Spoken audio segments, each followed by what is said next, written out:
Om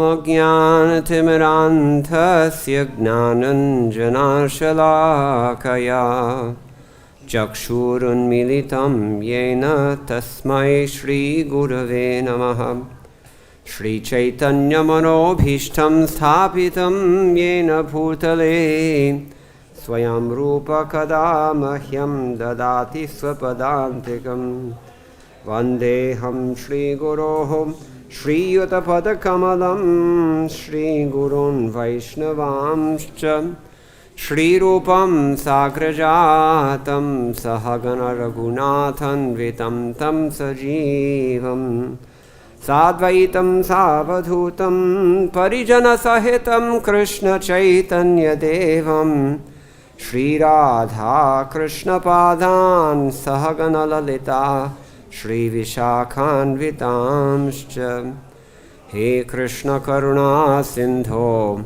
Dinabandho Jagatpate Gopesha Gopika Kant Radha Kanta Namostute Tapta Kanchana Gaurangi Radhe Vrindavaneshwari Vrishabhanu Sute Devi Pranamami Hare Priye Vansha Kalpatarubhyascha Kripa Sindhubhya Evacha Patitanam Pavanebhyo Vaishnavebhyo Namo Namaha Jaya Shri Krishna Chaitanya Prabhu Nityananda Shri Advaita Gadadhara Shri Vasadi Gaur Bhakta Vrinda Hare Krishna, Krishna Krishna, Hare Hare, Hare Rama, Rama Rama, Hare Hare. This is Srimad-Bhagavatam as it is, translation and purport by His Divine Grace, Srila A.C. Bhaktivedanta Swami Prabhupada. Srila Prabhupada ki jai. Today we're in Chapter 6. Chapter 6 is entitled Dhyana Yoga. In different editions, they give it a different title. Sometimes it's called Sankhya Yoga, sometimes it's called Ashtanga Yoga. Here it's called Dhyana Yoga. And we begin with text 27. We'll do both texts 27 and 28 tonight. So, please repeat after me. Text 27. Prashanta manasam hyenam yoginam sukhamuttavam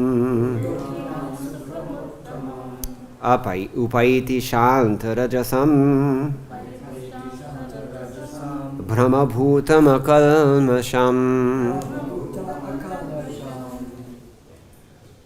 The yogi whose mind is fixed on me verily attains the highest perfection of transcendental happiness. He is beyond the mode of passion. He realizes his qualitative identity with the Supreme, and thus he is freed from all reactions to past deeds. Let's repeat this, please. The yogi whose mind is fixed on me verily attains the highest perfection of transcendental happiness. He is beyond the mode of passion. He realizes his qualitative identity with the Supreme, and thus he is freed from all reactions to past deeds. Purport by Srila Prabhupada. Brahma Bhuta is the state of being freed from material contamination and situated in the transcendental service of the Lord. Mad Bhaktim Labhate Param. This is from Bhagavad-gita 1854. One cannot remain in the quality of Brahman, the Absolute, until one's mind is fixed on the lotus feet of the Lord. Savai manaha Krishna padadavindayoho. To be always engaged in the transcendental, loving service of the Lord, or to remain in Krishna consciousness, is to be factually liberated from the mode of passion and all material contamination. I don't know how we want to do this. If we want to go on to the next verse first, or maybe I should just say what our predecessors have said about today's verse. So, prashanta manasam hyenam yoginam sukhamuttamam upaiti shantarajasam brahmabhutam akalmasham. 5 adjectives describe the yogi that Krishna is talking about in this chapter. How did this all begin? Way back in the beginning of this chapter, Krishna reminded Arjuna what all friends remind each other. Uddharet atmanatmanam natmanam avasadayet atmaiva hyatmano bandhur atmaiva ripuratmanaha. One must deliver himself with the help of his mind and not degrade himself. The mind is the friend of the conditioned soul and his enemy as well, depending on how you deal with your mind. And he explains that next. Bandhuratmatmanastasya yenatmaivatmanajitah anatmanastu shatrutve vardhitatmaiva shatruvat. To him who has conquered the mind is the best of friends. But for one who has failed to do so, his mind will remain the greatest enemy. And then in so many ways, he's gone on to describe this in detail. It's notable because today's verse, well, both of today's verses. Anyway, I'll return to that a little bit later. We can see in other places in the chapter where Krishna is actually paraphrasing some of the things that he's saying today. All right, so 5 adjectives we began. Prashanta manasam. What does prashanta manasam mean?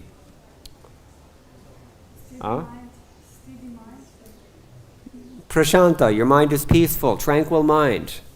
Raise your hand if you have a fully tranquil mind all the time. Yeah, I thought so. This is our eternal struggle, isn't it?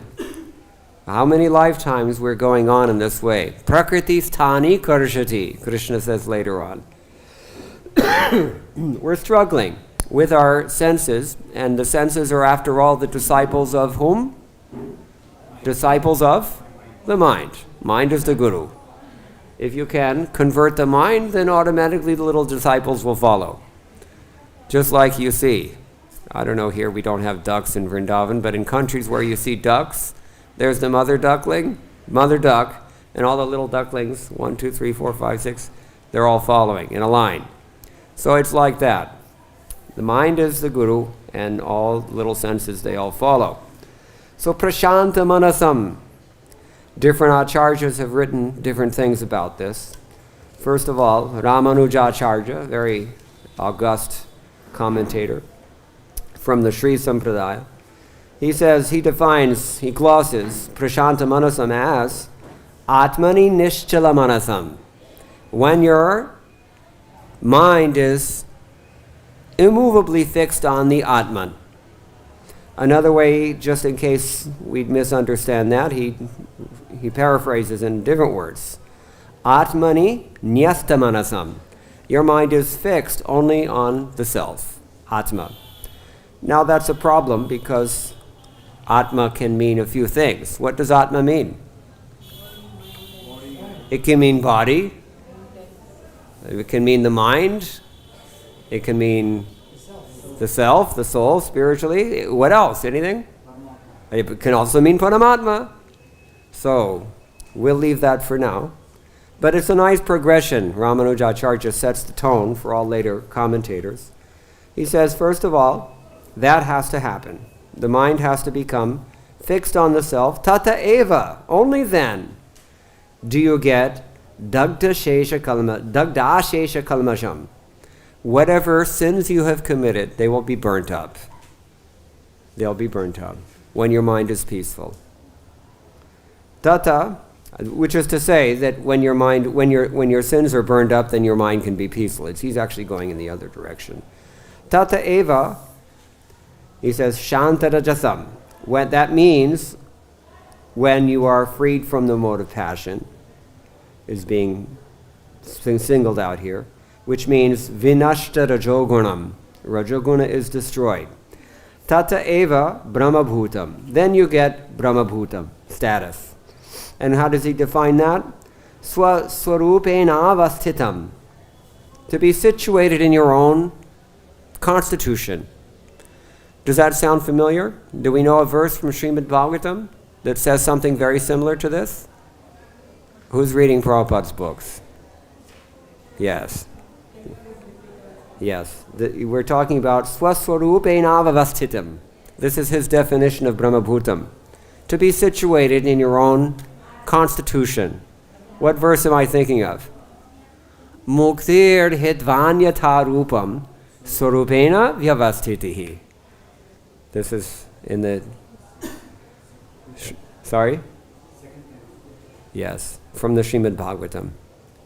Mukti simply means to be situated in your own constitutional position. And that's essentially the same thing as what he's saying here is Atmani Nishchala Manasam, to have your mind fixed only on the Atma. And that the natural consequence is that you get the first adjective. How many adjectives? I said it twice. 5 adjectives. So Prashanta Manasam, this is the first qualification. Yoginam, we're talking about the yogi. And then, what else does he get? Shanta Rajasam, we've described. The mode of passion is subdued or even destroyed. Let's see if Sridhar Swami says something a little different about this. He says, Prashanta mano yasyatameva nishkalamasham. He has no sin.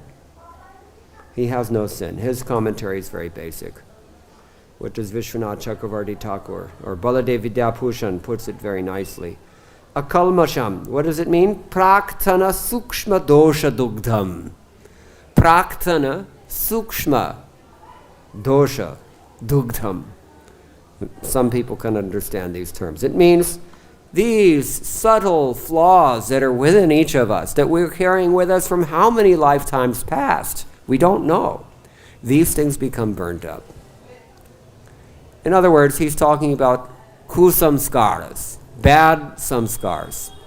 What does samskara mean? Samskara. Impression. Yes. Like when we print a book. Pratama samskarana, dvitiya samskarana, tritiya samskarana, ityadi. So, impression. Whenever we do something in this world, and we don't even have to do anything, whatever we experience in this world, passively, it leaves an impression. And it formulates a particular psychology that we're going to carry with us from life to life via the sukshma shirira. Sukshma shirira means the subtle body. So praktana sukshma dosham.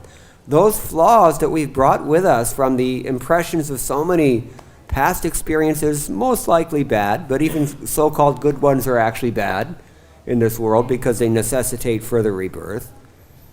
These things have to become burned up. And how are they burned up? They're burned up through realization. I'm not this body, which is what we're talking about, Brahmabhuta realization. Okay, so this is what Ramanujacharya says. And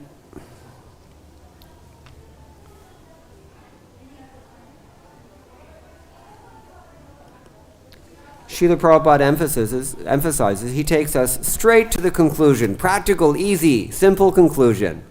You do this by practicing Krishna consciousness. What does it mean to practice Krishna consciousness? Does it mean that you associate with yourself with a society for that purpose? Well, yes, that's part of it.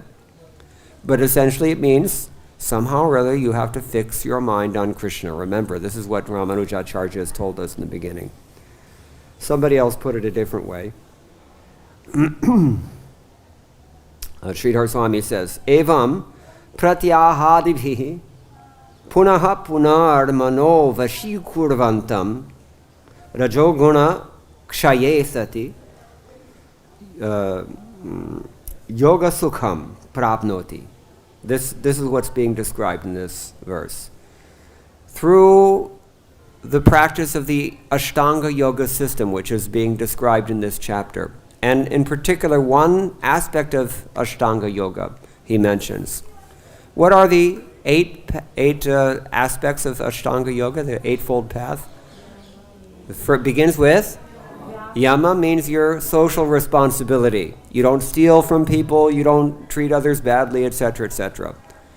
There are certain disciplines. Yama, that's called. Control yourself. Be a human being. Be nice. Be civil. That's the first thing. And then there's personal responsibility also. That's called niyam. And nobody knows whether you're doing it or not. You have to control your own mind. You have to do so many things inside. This is the second thing. And to help you do that, we have asanas. You practice, Surya Namaskar, some Shirshasana, so many things people do. And the idea there is that you can also focus on pranayama. Pranayama parayanaha. Krishna mentions elsewhere in Bhagavad-gita. Breathing exercises that help to still the mind. The mind is so crazy all the time. The mind is worse than 3 television sets on steroids. Nowadays they don't watch television, so 1,000 cell phones displaying YouTube at full blast simultaneously. This is the mind. So pranayam, asana, all these things are meant for this purpose. Then what do you do? After pranayam, what comes next? Which is this pratyahara. And this is what Sridhar Swami mentions. Pratyaharadibihi. What does pratyahara mean? Withdrawing. Literally it means to withdraw. Ahara. What does ahara mean? We generally take that it means to eat. Correct? Ahara. Where else have we heard this in Bhagavad-gita? Yukta ahara viharasya yukta cheshtasya karnamasva ityadi. So ahara means not literally, it means not just to eat, but to take in. This is what we do. Ahriti. To take something in. Everything that we survey in life, we're thinking about how to bring it into ourselves, isn't it? We want to see it all, we want to hear it all, we want to do it all, we want to eat everything we want. That's why the senses, they're called cows. Go. What happens, whatever you put, eatables, since we're talking about ahara, what happens when you put anything edible in front of a cow? You know what happens. Last night we had some extra chapatis. Handful, 8 chapatis, a stack. So I took it out and I gave it to one of the cows on the street. Those of you who live near MVT, you may recognize. Big Papa Bull, he comes every night. Brown one, horns down. So he just instantly, in 2 seconds, he quaffed a whole handful of chapatis just like that. So this is why we call the senses go. They're just like cows. They cannot discipline themselves. You have to discipline them. Therefore, Bilvamangalacharya says that he has quoted a nice verse. He's written a nice verse. Swagochare charya kim adiyam upekshase gama bhate vrajantim yad gopanatha kriyate kadachin nachetasapi tvayavritta bhangaha. My dear Lord, you're called Gopanatha, or Gopala, we say, Gopala, Lord of the cows, protector of the cows. Please herd my cows into your field. He's using a pun on the word go. Can't you see that my cows they're running all over the place? This is what our senses do when we don't allow Gopala to rein them in. So he says, please, who can imagine that a person who's called Gopala would ever even think of losing a cow or letting a cow go unrestrained like this? Lapse in duty, vritti bhanga. We don't have a concept of duty in the modern world. Everyone assumes that life is just meant for taking everything in, as we've described. But actually, dharnamasya hina pashuphisamana, without considering dharma first, a human, so-called human being, biologically correct human being, but if he doesn't control his senses, if he's not thinking about how to elevate himself while he can by his mind, then he's no better than a cow. Gokara, cow or an ass. Sa eva gokara. Therefore, Chaitanya Mahaprabhu, when he came here to Vrindavan, he saw in the Yamuna River, and he thought, Chirananda Bhano Sadananda Sunoho. This holy river is Satchit Ananda, always connected with the son of Maharaj Nanda, and Para Prema Patri. She is the embodiment of transcendental love of Godhead. Para Prema Patri, Drava Brahma Gatri. She is liquid spirituality. Drava Brahma Gatri. Her body is made out of Brahman, but it's in liquid form, flowing form. This is Yamuna. And moreover, he feels Aghanam Lavitri. She destroys all the sins of a person who bathes in her waters. Therefore, she's Jagat Kshema Dhatri. She's the receptacle of all benefit for humankind. He said, my dear Yamuna, Pavitri Kriyan no Vapur Mitraputri. Please purify me as well. This is how he was praying. When we approach Yamuna, we have to very submissively offer our obeisances, say Achmana, by taking some water on our heads, offering some water back to Yamuna, and praying that please purify me. Hote, hote. By gradually, when we do this every day, then the mind also becomes stilled. It also becomes purified. It also becomes elevated. But a person who comes and just sees potential for a hydroelectric dam, that person is in the mode of passion. A person who only comes and sees water for sense gratification, let's have water sports. They do this now, believe it or not. You can go to the Himalayas and have white water rafting on the Ganga. They actually do this. Indians, believe it or not. This is the new generation. So, sa eva gokara. But even a person who comes and feels that his duty is done when he only takes a bath, even if he's somewhat conscious that this is a goddess I'm dealing with, even that person is only a cow or an ass. So Chaitanya Mahaprabhu was displaying his great Krishna consciousness because that was his purpose in coming to this world. Bhaktivedanta. Anyway, so how do we get on this topic? We're talking about to control the senses and to elevate oneself by the mind and by the senses. Pratyahara.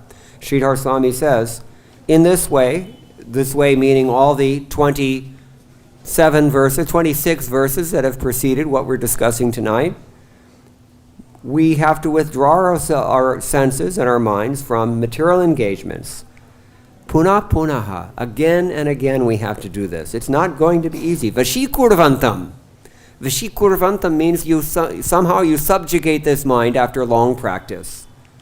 And Rajaguna Kshayi Sati. When Rajaguna is finally minimized, Yoga Sukham Prapnoti. Then we get Yoga Sukha. It's described in different ways. Baladev Vidabhushan says, because the word is used here, well, I'll let that wait until the next verse. Okay, so Brahma Samsparasham. That's also the next verse. So maybe it's time to go on. But anyway, the salient point is this, that Srila Prabhupada immediately brings us to the practical conclusion, simple conclusion. Just worship Krishna in pure devotional service. Fix your mind on the Lord, as did Ambarish Maharaj. Be always engaged in transcendental, loving service. We're talking about Krishna consciousness, we said already. It doesn't just mean you begin to associate with members of a particular society by that name. There are three qualifications that are mentioned in this phrase that Prabhupada uses again and again and again and again throughout his books. Look in the final sentence of the purport. Transcendental loving service. What does transcendental mean? Brahmabhuta. You're in touch with your spiritual identity. Not bewildered by these extrinsic things that attack us 24/7, via the mind, mainly.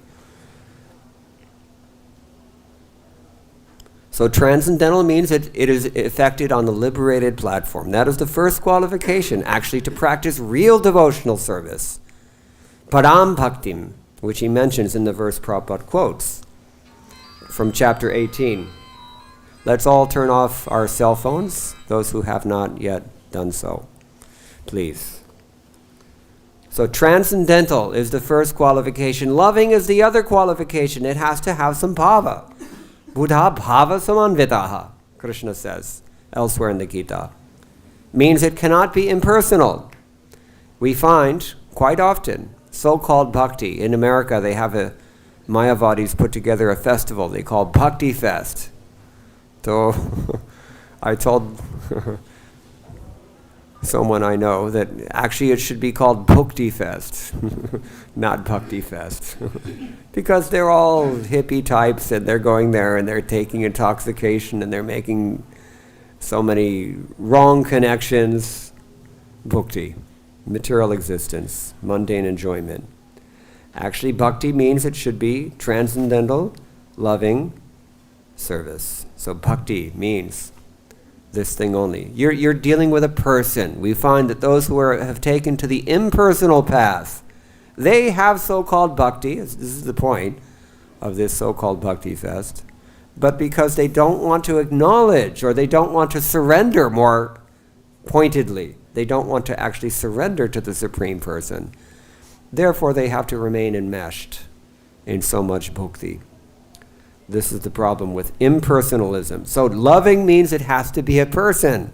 We heard this morning from Harishari Prabhu. So, and then finally, Prabhupada is ever the pragmatician. What does he say? Transcendental loving and service. You have to do something. Do something. This is the point. You have a choice to make. Just like when you're in an elevator. We call it lift. When you get to the floor, the door opens, and you have to make a choice, don't you? Well, you don't, actually. You can stay in the elevator if you want to, but you have to understand that this elevator is not going to stay here. So if you make the choice to do nothing when the elevator door opens, that means you're going somewhere else. And human life is just like that. You have a short window of opportunity in which you have to make a choice.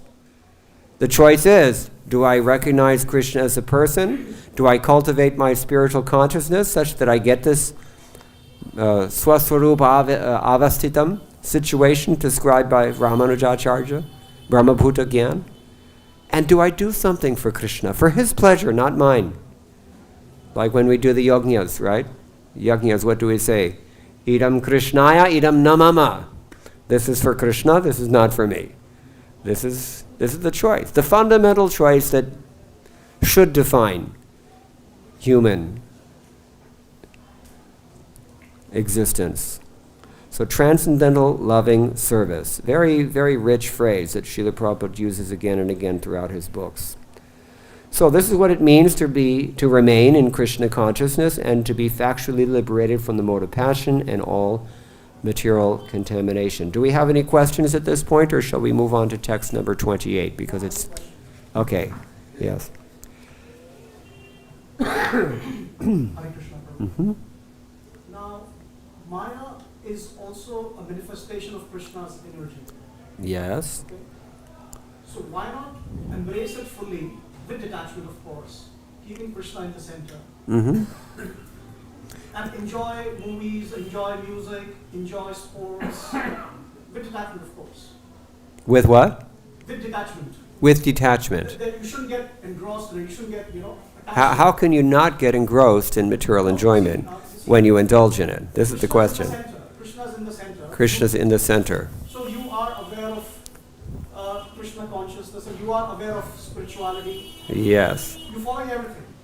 Okay. But why not, so that 99% of the world is following Maya. Yes. Okay? Yes. So if you take that path, I think you'll have more effect on the deprived 99%. Mm.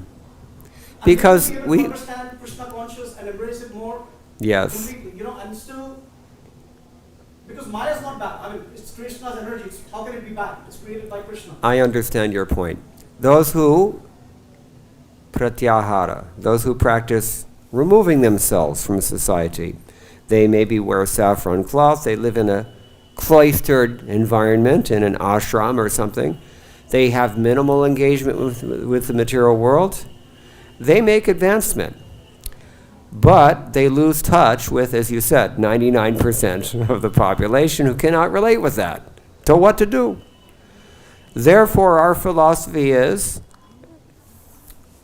what do we call? Yukta vairagya. Anasaktasya vishayan yatharham upayunjataha. What is it? Nirbandha Krishna sambandhe yukta vairagya mochete. Real renunciation means to accept everything in this world, but for its proper purpose. What is that proper purpose? To give pleasure to Krishna. Devotees also make movies, devotees also watch movies, but they're movies only about Krishna. And devotees also eat the best foodstuffs in the world. That is a fact. But first they offer everything to Krishna for his pleasure, and then they take his prasadam. In this way, devotees do everything. Prabhupada said, we have the best music, we have the best food, we have the best everything. It is improper renunciation to just throw things away as if they were inutil, as they say in Spanish, useless. But the deeper renunciation is to actually employ everything in the service of Krishna. I think this is what you're saying. However, at that point, it ceases to be Mahamaya. It becomes, it becomes uncurdled, you can say. It becomes Yogamaya at that point. The pivot is your intention. Are you surrendering to Krishna for his pleasure? Or are you trying to become Krishna? In the former case, then you're dealing with Yogamaya. In the latter case, you're dealing with Mahamaya. So that's not an easy thing to do. In principle, what you're proposing is ideal. But practically speaking, it takes years of training. We see practically, it's not so easy. That's why we have spiritual masters. They can guide us.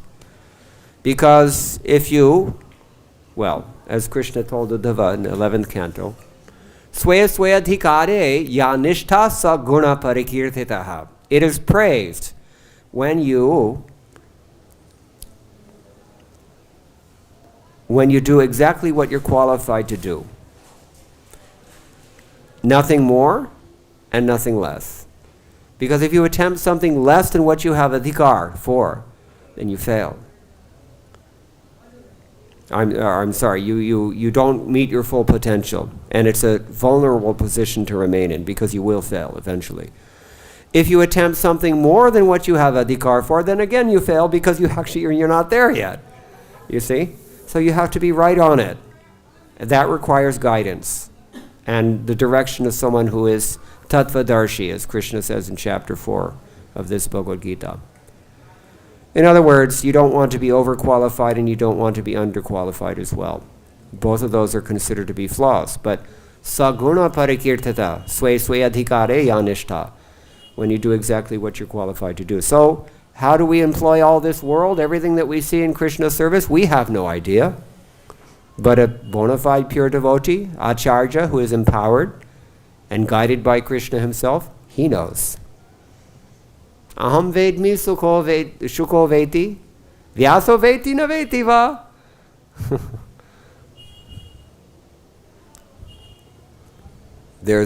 Anyway, that's another story. Lord Shiva knows, Shukdev Goswami knows, Vyas may know or he may not know. Lord Shiva said this. But by the grace of the Lord, one can be enlightened in this way. Okay, is that okay? Satisfactory answer? I'm going to move on now because we have some time. Text number 28. Yunjannevam sadatmanam yogi vigata kalmashaha sukhena brahma samsparasham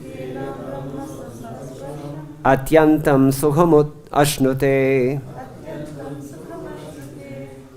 Thus, the self-controlled yogi, constantly engaged in yoga practice, becomes freed from all material contamination and achieves the highest stage of perfect happiness in transcendental loving service to the Lord.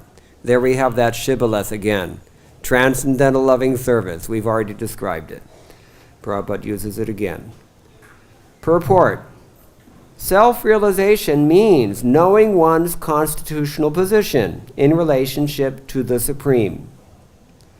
The individual soul is a part and parcel of the Supreme, and his position is to render transcendental service to the Lord. This transcendental contact with the Supreme is called Brahma Samsparsha. We mentioned in the beginning the word Atma can mean a few things, so it's not entirely clear. Well, it is now entirely clear what Atma means, because Srila Prabhupada is so to the point and so unambiguous in his own inimitable way.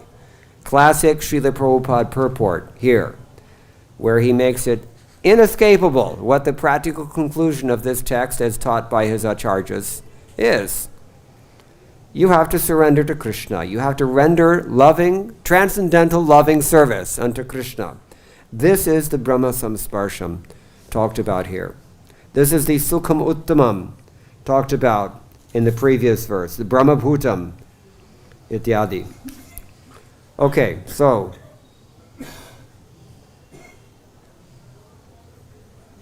in this verse, Sridhar Swami says, he's talking about what does a person gain who is already perfect? Evam anena prakarena sada atmanam mano yunjan vashikurvan. This is the same idea. Being fully engaged in devotional service. This is the sadatmanam, being fully engaged. Only if you're fully engaged does it work. If you are fully engaged, then you become automatically empowered, if you will, to control the senses by the extreme potency of the process of bhakti. Nothing else can compare. It is so strong, bhakti. And visheshena sarvatmanagatam kalmasham yasyatam yogi anayasena brahmana samsparasho.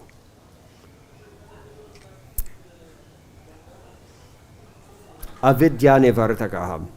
The touch with the contact with the Supreme, Brahma Samsparsha, which Vishwanath Chakravarti Thakur has, or Baladev himself has actually paraphrases, he glosses it as Paramatmanubhavam, direct experience of Paramatma.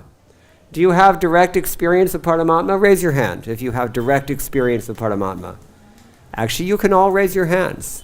We do. Maybe not all the time. That is the trick.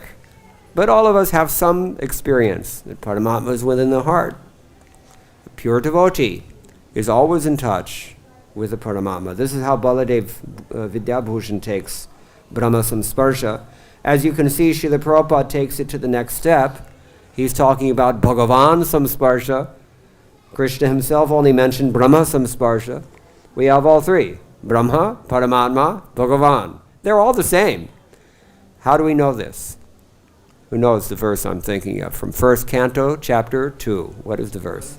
Vadanti tat tattva vidas tattvam yajnanam advayam brahmeti paramatmeti bhagavaniti shabdite. The same transcendental, non-dual, spiritual essence is called Brahman if our approach is impersonal. He is called Paramatma if we're a little bit more in tune with what he wants. And he's called Bhagavan if we're ready to surrender to him. Same. So, Here Krishna is mentioning Brahma Samsparsha. Baladev Vidyabhushan says it means Paramatma. He doesn't want to burn out too many readers by making it too personal, perhaps, because you have to consider your audience all the time. But Srila Prabhupada is fearless, Abhayacharana. And he's directly telling us this means surrender to Krishna into pure devotional service. That's what it means. Okay.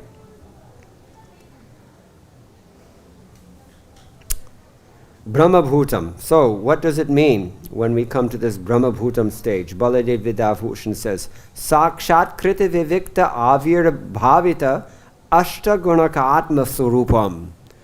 We have as our ontological essence, our actual spiritual identity is characterized by 8 things. What are those 8 things? You don't get hungry. You don't get thirsty. You don't age. You don't die. You don't grieve. You are not different from what you say. This one South Indian, I was in a temple, Venkataramana temple in South India. And Pujari I was speaking with, he quoted a very nice shloka that I've on occasion liked to quote ever since. He says, Manasyekam, Vachasyekam, Karmanyekam, Mahatmanaha. The broad-minded soul, what he says, what he thinks, and what he does, it's all one thing only. Manasyanyam, Vachasyanyam, Karmanyanyam, Duratmanaha. That means that the rascal, what he says is one thing, what he's thinking about is a different thing, and what he does is a third thing. You see? So the symptom of the soul is that he is vyavasayatmika buddhi, having this character, only Krishna. I remember long time ago, one reporter, I think, was doing an interview talking with Tamal Krishna Goswami. And he said, the problem with you people is that you have one-track minds. Your mind is only, y'all's only Krishna. That's your problem. You can't think of anything else. Tamal Krishna Goswami, without missing a beat in his characteristic way, he immediately replied, no, we actually have multi-track minds, but all those tracks are on Krishna. So, anyway, the soul is like this, and therefore, what is the real constitution of the soul? The one positive aspect of the soul that's been mentioned in this list. You didn't hear it carefully because I just breezed through it. But in his Bhagavad Sandarbha, Jiva Goswami elaborates this at great length. According to Vedanta Sutra and other teachings of the great acharyas, the soul has essentially 2 characteristics. One is that it is eternal, and the other one is that it has bliss. You cannot have bliss unless you are situated in your eternal constitutional position. We heard this again this morning. You want a personal, loving relationship. Everyone. There's no denying this. Even those persons who are impersonalists, they go home to their wife. They don't want to go home and have dinner with a light.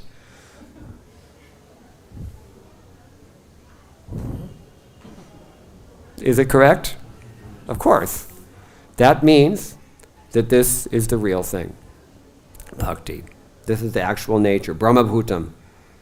So, therefore, Baladev Vidyabhushan warms it up a little bit. Says, Paramatma Anubhavam.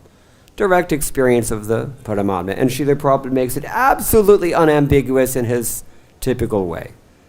I'll read the purport again because it's very short. Self-realization means knowing one's constitutional position in relationship to the Supreme. The individual soul is part and parcel of the Supreme, and his position is to render transcendental service to the Lord. This transcendental contact with the Supreme is called Brahma Samsparsha. All right. Is there anything else that we have to discuss here? Vishwanath Chakravarti Thakur adds one more thing. Atyantam sukham ashnute. Actually, Sridhar Swami defines this. Atyanta sukham. Aparimita sukham. Unlimited, unfettered happiness, you can say. Aparimita. Immeasurable happiness. And Vishwanath Chakravarti Thakur characterizes this sukham ashnute as jivan mukto bhavati, to become liberated even while living. You can fully embody and realize and become, as it were, this verse in this material world, in your life, if you follow the simple formula given by Srila Rupa Goswami. What is that? Iha yasya harer dasye karmana manasa vacha nikhilashwapyavasthasu jivan mukta suchyate. The definition of jivan mukta, according to Rupa Goswami, is when a person he may appear to be a pound, shilling, pence man, as we were discussing earlier. He's counting money. Srila Prabhupada used to say that Mayavadi gurus, the yogis, if you try to bring them money sometimes to advertise themselves as being very renounced, say, no. And Prabhupada said, no, I'm not like that. You bring me money, I say, yes. Because he's using it, not for himself. Look what Prabhupada did. He's using it wisely. So, if you only use your mind for Krishna, if you only use your words for Krishna, and if you only use your activities for Krishna, then you're considered liberated even while living. You don't have to grow 4 arms or 2 heads or anything like that.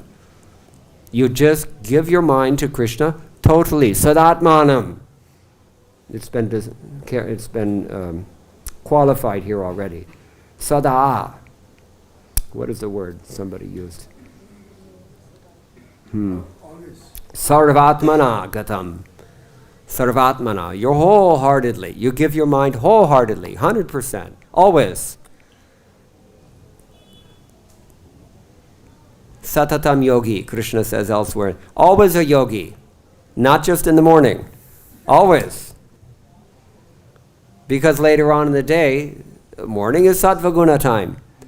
Passion becomes, during the day, very passionate, and evening, nighttime becomes ignorant. It's hard to stay focused. Focus. Focus means dharana. That's the other stage. After pratyahara, then you have dharana. Then you have dhyana. Then you have samadhi. In this way. We can use these principles in bhakti yoga also. So when we give our mind completely to Krishna, when we only talk about Krishna, raise your hand if you only talk about Krishna. Be honest. Only talking about Krishna. 24/7. Namostute. I don't think any of the others will say that. So if you only talk about Krishna, if you only think about Krishna, and if you only do what Krishna wants, not what you want, what he wants, this is Jivan Mukti. Even while you're living. You don't have to wait until after you die. Right now, if you want, you just have to make this choice. The elevator door is open, but it's not going to remain open forever. It's only open for a few minutes. And similarly, this lifetime is a short window of opportunity. The older you get in this life, the more you realize it actually doesn't last that long. Subjectively, I can share with you my own personal experience. Time speeds up when you get older. It speeds up the older you get. It just years fly by like days used to pass when you get older. So, something to think about. All right. So these are some thoughts.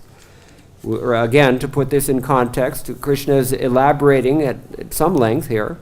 How to control this mind. This is our struggle since time immemorial. How to control this mind. And he's, by way of illustrating what he's already said, Shanai Shanai Ruparamed, Ityadi. And what else did he say? What is that? He told Arjuna, yes, it's very difficult, no doubt. But by constant practice and detachment, you can do this. So how do you control the mind?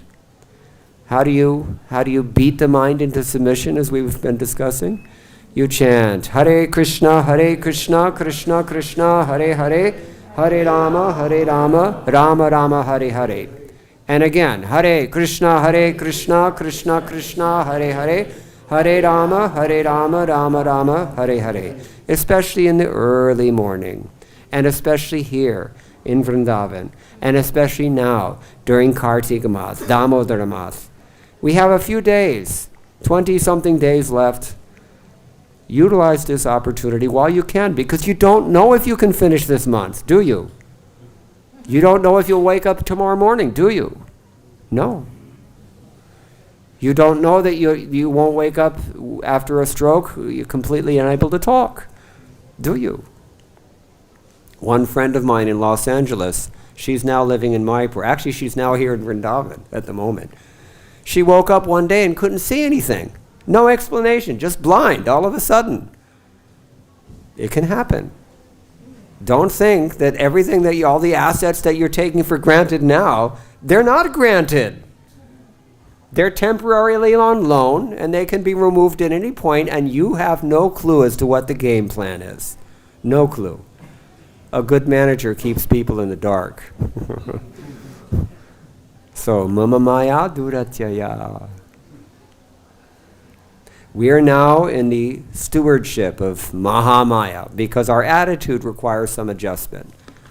And, well, Krishna says to Arjuna in the Bhagavad-gita at the end, he says, you can do this, you can enjoy in this material world without me as you wish.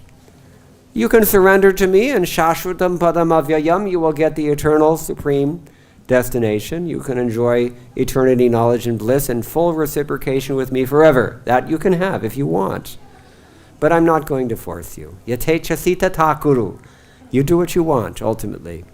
But understand that if you choose to do something else, then you're going to be placed under Maya's care, and she's going to beat the living daylights out of you. It may happen in one life, or it may happen over many lifetimes, but you're going to suffer. So this is Krishna's, indirectly it's his mercy. Like a parent. Sometimes a parent has to hand over a naughty child to a stern uncle. So we're all in that situation. We've all misused our independence. We're all criminals, actually. We have a criminal mentality, and we have to work that out now while we can. This is the best opportunity. Right now, right here. And we have the best guidance under the form of His Divine Grace, A.C. Bhaktivedanta Swami Srila Prabhupada, who has taught us how to chant Hare Krishna, Krishna Krishna, Hare Hare, Hare Rama, Ram Ram, Hare Hare. Okay, thank you very much. All glories to Srila Prabhupada. Any other questions on text 28 or anything? Yes. I just remember about telling that we cannot be proud what we have next moment, what will happen. Arjuna says that Krishna, when he was there, was fully empowered. Once Krishna withdrew everything, we cannot be. It's not ours. Borrowed plumes. Same chariot, borrowed plumes. Whether it's coming directly from Krishna or whether it's coming through indirectly through your karma, either way you cannot hold on to it forever. Somebody beyond your control is managing this. This is the point. It's a hard pill to swallow. Much better people prefer, most people, ordinary people, mundane people, they prefer to just, like ostriches, they stick their head in the sand and pretend that the ugliness is not there. They drown themselves in movies and intoxication and social life and so many things that people do in this world. Well, what about death? No, don't be so, what's wrong with you? You people are so negative. Or they say, you must have had some bad experiences in life. The mind, see how rebellious it is. Mind doesn't want to accept. Therefore we chant, because it's understood. If the mind is infected, this is the best medicine. Just like jaundice. Jaundice, if you take sugar candy, you hate it. It's sugar, it's sweet, but it doesn't taste like that when you're sick. So this is what Rupa Goswami says. All right, so we can stop now. All glories to Srila Prabhupada.